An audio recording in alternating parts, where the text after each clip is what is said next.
O sol poente tingia o céu de Faro com faixas de laranja e púrpura, como se o próprio mar algarvio estivesse a sangrar de saudade.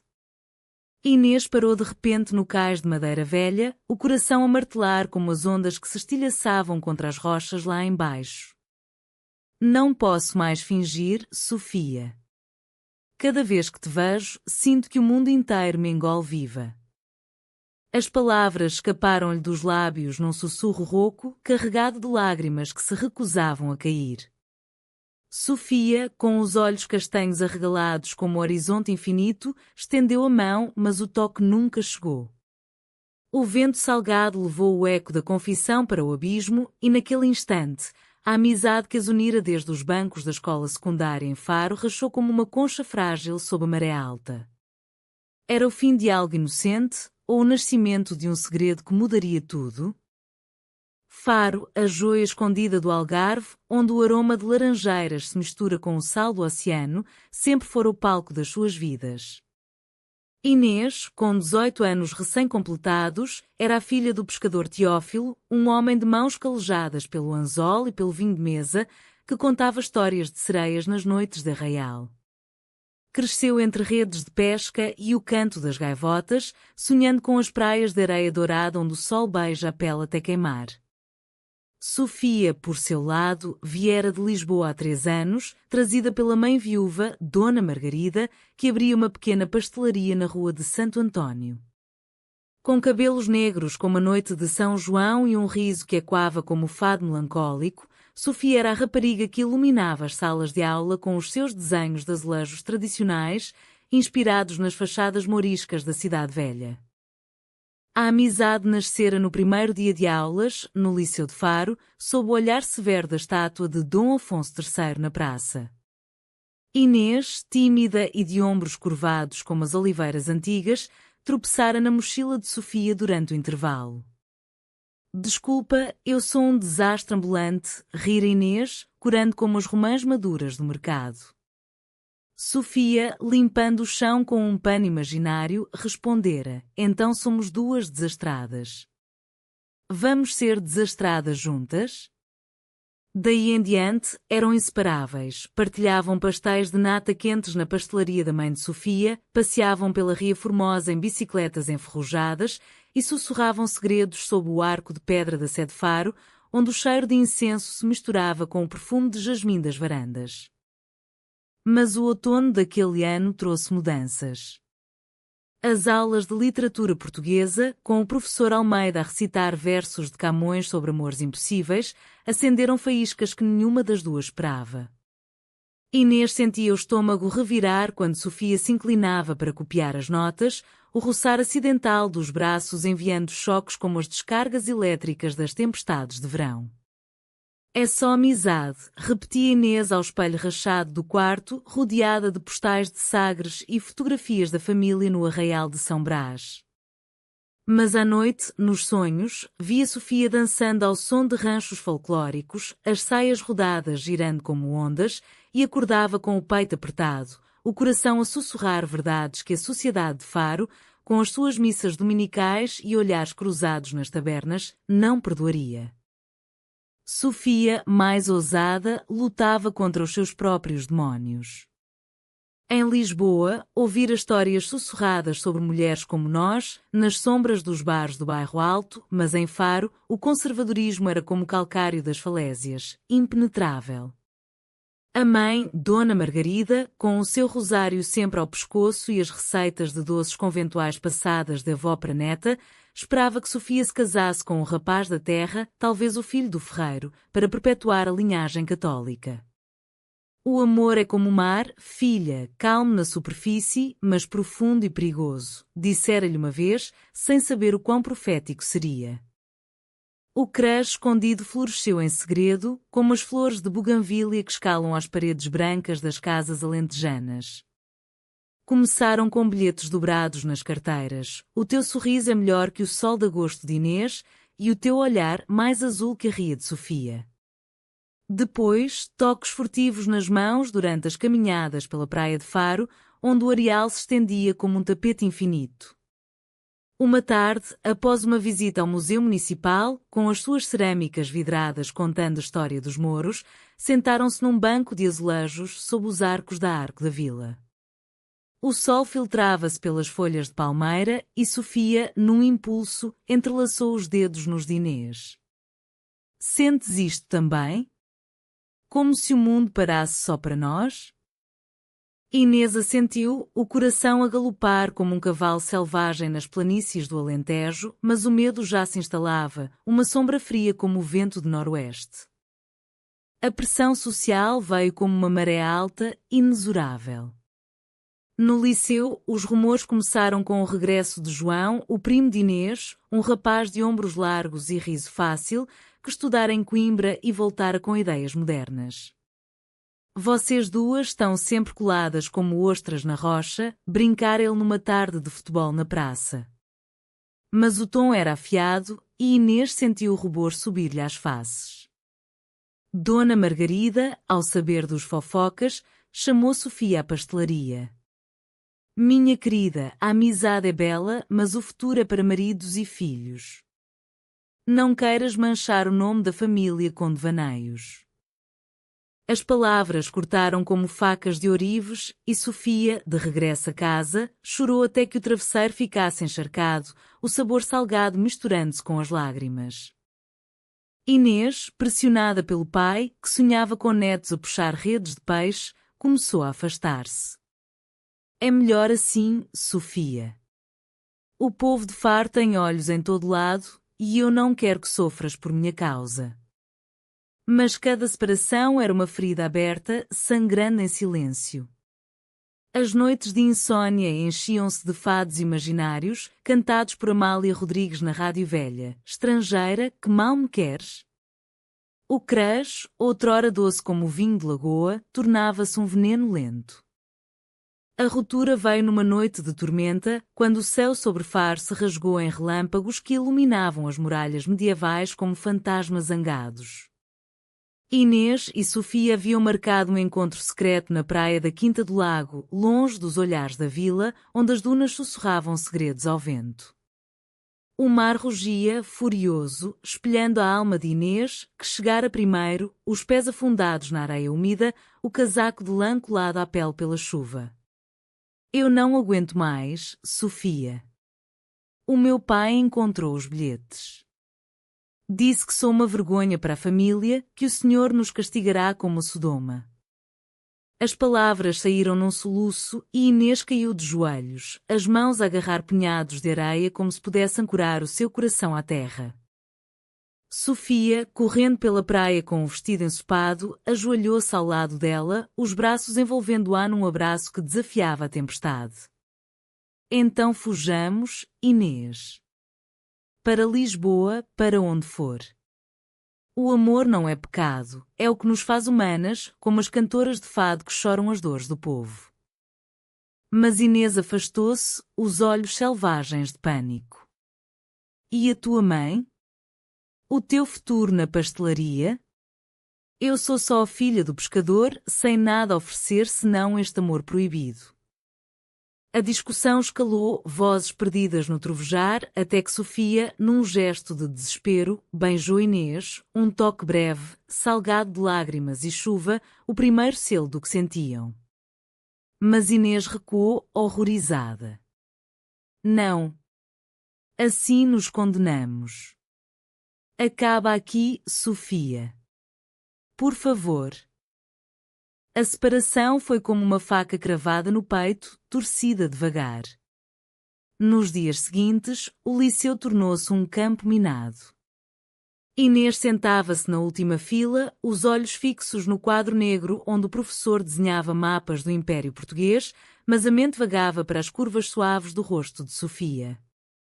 Esta, por sua vez, mergulhava nos desenhos, traçando azulejos com motivos de pássaros em voo livre, simbolizando que perdera.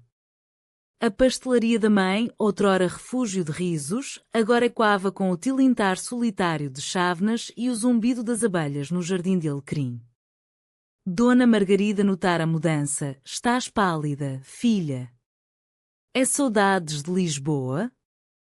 Sofia forçava um sorriso, mas por dentro, o vazio era como o areal seco após a maré baixa. A pressão social intensificou-se com o aproximar da festa de Nossa Senhora da Conceição, o arraial que unia Faro em procissões e danças. As ruas enfeitavam-se com guirlandas de flores e lanternas, o ar cheirava sardinhas assadas e manjerico. Inês, obrigada pelo pai a participar no rancho folclórico, vestia o traje alentejano, saia de rodadas vermelhas, blusa de folhos brancos, mas cada passo de dança lembrava de Sofia, que outrora prometera juntar-se a ela. João, o primo, aproximou-se durante os ensaios, os olhos brilhando com intenções veladas. Prima, estás mais bonita que nunca. Deixa de tristezas, vem dançar comigo na festa. Inês aceitou, num ato de rebelião contra si mesma, permitindo que ele a levasse para um passeio pela muralha, onde as luzes da cidade piscavam como estrelas caídas. Mas o beijo que ele tentou, sob o luar prateado, foi repelido com náusea. Não, João. O meu coração não é teu. Enquanto isso, Sofia enfrentava o seu próprio inferno. Um grupo de raparigas da escola, lideradas pela ciumenta Ana, espalhara boatos. A lisboeta esquisita anda sempre com a Inês como se fossem. Sabe-se lá. Dona Margarida, ao ouvir os murmúrios no mercado de peixe, confrontou a filha numa noite chuvosa. Dizem coisas feias, Sofia. Que tu e a Inês. Deus me livre. Se for verdade, arruínas tudo o que construí. Sofia, com o orgulho ferido, negou com veemência, mas o peso da mentira esmagava-a. Numa impulsiva reação, confidenciou-se a Ana, a traidora disfarçada de amiga. É verdade, eu amo-a. Mas não digas a ninguém. Ana, movida por inveja e medo do desconhecido, traiu o segredo no dia seguinte, sussurrando aos ouvidos do padre na confissão coletiva da paróquia. O escândalo explodiu como uma onda gigante na Ria Formosa. Inês foi arrastada para casa pelo pai, que a trancou no quarto com uma palmada que ecoou como um trovão. Mulher com mulher? Isso é contra a natureza, contra Deus e contra o sangue dos nossos avós que lutaram nas caravelas. Teófilo, homem de poucas palavras mas grande fúria, jurou separá-las, ameaçando mandar Inês para um convento em Évora. Sofia, expulsa da pastelaria pela mãe horrorizada, vagueou pelas ruas estreitas da cidade velha, o rosário da mãe ainda no bolso como ironia cruel. Eu traí-te, Inês, por fraqueza, murmurava para si mesma, enquanto o sino da sé dobrava às horas da meia-noite. Mas no meio da dor, sementes de resistência brotavam. Uma velha amiga da família de Sofia, tia Rosa, a costureira cega que tecia rendas como teias de aranha, acolheu-a na sua casinha perto do cemitério. O amor, minha flor, é como o fado, dói, mas liberta a alma. Em Faro, há histórias antigas de amores assim, escondidos nas grutas das falésias. Tia Rosa, com as suas mãos sábias, contava lendas de rainhas mouras que amavam em segredo, inspirando Sofia a não desistir. Inês, por sua vez, encontrava consolo nas cartas escondidas que escrevia à meia-luz, usando o alfabeto Morse das conchas que apanhava na praia, um código só delas. A traição de Ana, longe de destruir, uniu-as num laço invisível. Durante a procissão da festa, quando as imagens de Nossa Senhora desfilavam ao som de marchas fúnebres, os olhares cruzaram-se na multidão. Um aceno subtil, um sorriso fugaz, promessas de que o amor, como o mar, sempre regressa à costa. O inverno caiu sobre Faro como um manto cinzento, com chuvas que transformavam as ruas em rios e o ar em névoa salgada. Inês, confinada em casa, passava os dias a ajudar o pai nas redes, os dedos dormentes de frio, mas a mente fervendo de memórias.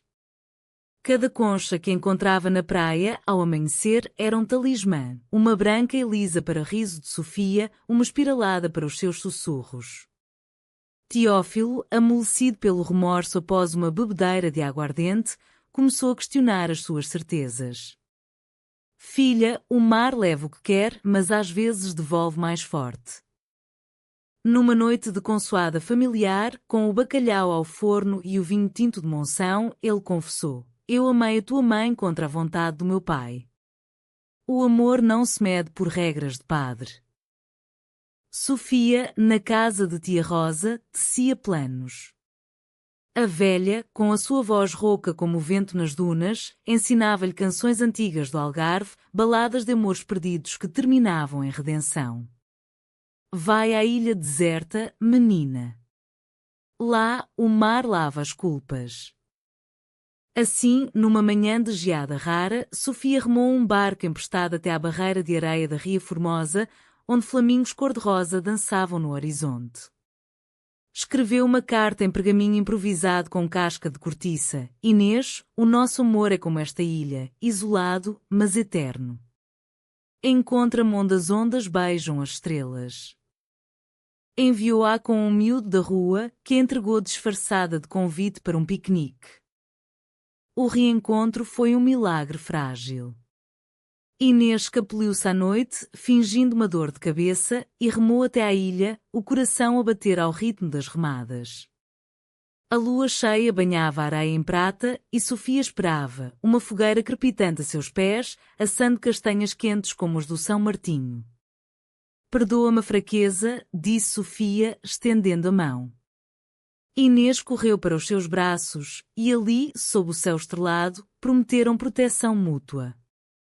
Se o mundo nos odiar, seremos o nosso próprio mundo, jurou Inês, traçando com o dedo o contorno do rosto de Sofia, memorizando cada curva como um mapa de tesouros. Mas o paraíso durou pouco.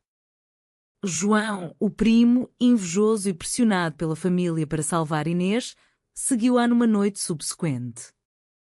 Escondido nas dunas, viu o que não devia, 2 silhuetas entrelaçadas à luz da fogueira, risos misturados com o crepitar das chamas.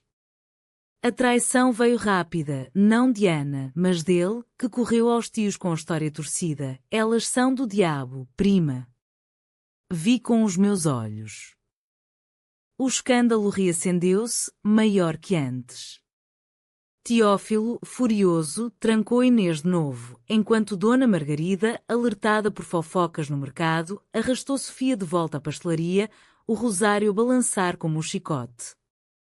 Tu és a minha cruz, filha. Como pudeste manchar-nos assim? A dor era um abismo, mas nelas crescia uma força nova, tecida de humanismo português, aquela resiliência dos pescadores que enfrentam um temporal, das mulheres que bordam histórias nas mantas de lã. Inês, numa rebelião silenciosa, começou a escrever um diário em verso, inspirado nos poetas de Faro como o Padre Caeiro, descrevendo o amor como uma ria de águas doces no sal do Oceato.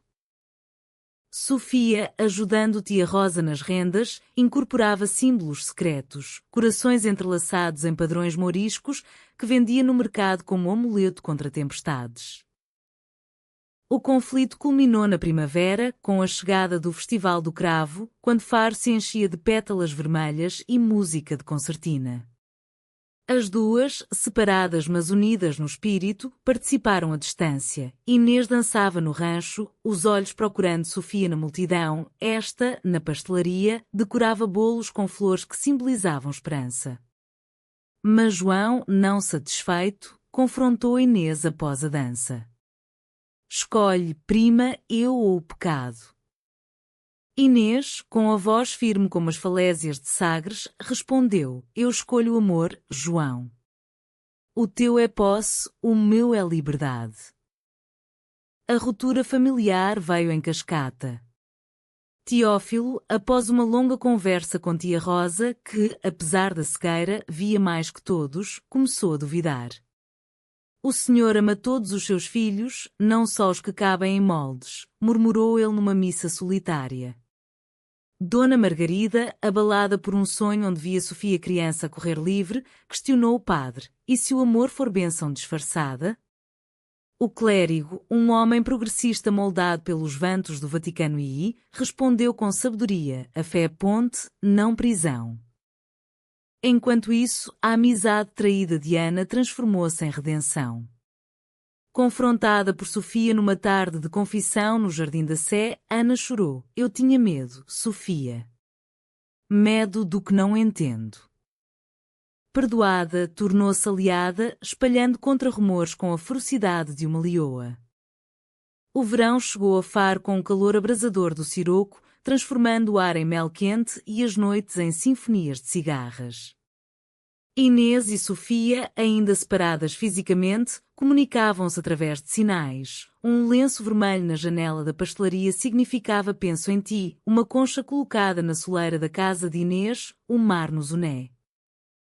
A proteção mútua florescera em atos pequenos mas profundos. Sofia enviava desenhos escondidos em embrulhos de pastéis, retratando-as como deusas das águas, inspiradas nas lendas de Inês de Castro, a rainha amada em segredo. Inês, por sua vez, plantava alecrim no jardim do pai, erva símbolo de fidelidade, e sussurrava preces pagãs ao mar. Ó Poseidon, guarda o nosso segredo como guardas as pérolas. O alto trau irrompeu numa tarde de agosto, durante a romaria da Rainha do Mar, quando pescadores e famílias desfilavam barcos engalanados pela Ria Formosa. Inês, libertada temporariamente pelo pai reconciliado, juntou-se à procissão num barco de Teófilo, às velas brancas inchadas pelo vento. Sofia, a bordo de uma barca de Tia Rosa, remava com Ana ao lado, o coração acelerado. O destino, caprichoso como as correntes atlânticas, aproximou os barcos numa curva da ria. Os olhares encontraram-se sobre as águas cintilantes e, num impulso, Sofia gritou: Inês! Eu amo-te contra o mundo inteiro. A multidão silenciou, o eco das palavras misturando-se com os plás das remadas.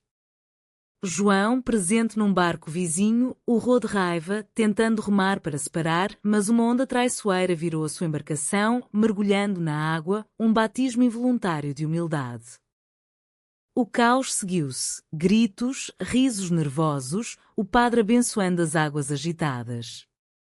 Teófilo, vendo a filha pálida de terror mas radiante de verdade, estendeu a mão a Dona Margarida, que observava da margem. Deixemos que o mar decida, disse ele, e juntas, as famílias remaram para a costa, onde Tia Rosa esperava com vinho de medronho e histórias de redenção. João, encharcado e envergonhado, confessou a inveja. Eu queria o que elas têm, mas sem coragem para viver. Perdoado, prometeu silêncio eterno. Naquele entardecer, com o sol mergulhando no horizonte como uma ofrenda, Inês e Sofia caminharam pela praia, mãos dadas abertamente pela primeira vez. O toque era elétrico, mas casto, um entrelaçar de dedos que falava de almas unidas, não de corpos. Promete-me que nos protegeremos sempre, sussurrou Inês. Como as falésias protegem a costa, respondeu Sofia, beijando-lhe a testa com a leveza de uma brisa. A sociedade de Faro, lenta como as marés, começou a ceder. O padre, num sermão dominical, falou de amor como o maior mandamento, citando-se Paulo com um twist moderno. As mães, Dona Margarida e o eco de ausências em Teófilo, organizaram um jantar na pastelaria, pastéis de nata fumegantes, cataplana de marisco, conversas sobre o futuro. Vocês duas são o nosso orgulho, disse Margarida, os olhos úmidos como o orvalho matinal. Mas o caminho não foi sem sombras. Rumores persistiam nas tabernas, olhares cruzados no mercado de peixe. Inês e Sofia enfrentaram-nas com graça humanista, voluntariando-se na Associação Local de Preservação da Ria, ensinando crianças sobre ecossistemas, onde o amor delas se tornava lição de harmonia. Assim como as aves migram juntas, nós vamos lado a lado, explicava Sofia às miúdas, que desenhavam casais de flamingos. O amor aprofundou-se em camadas emocionais, como os estratos geológicos das grutas de Benagil. Cartas trocadas à luz de velas, passeios pela cidade velha onde tocavam as pedras antigas por conforto, noites de fado caseiro onde cantavam meu amor com vozes trêmulas. Não havia pressa para o físico, o romântico bastava, olhares que diziam tudo, toques que curavam feridas. Outono regressou, tingindo as laranjeiras de ouro e o ar de melancolia suave.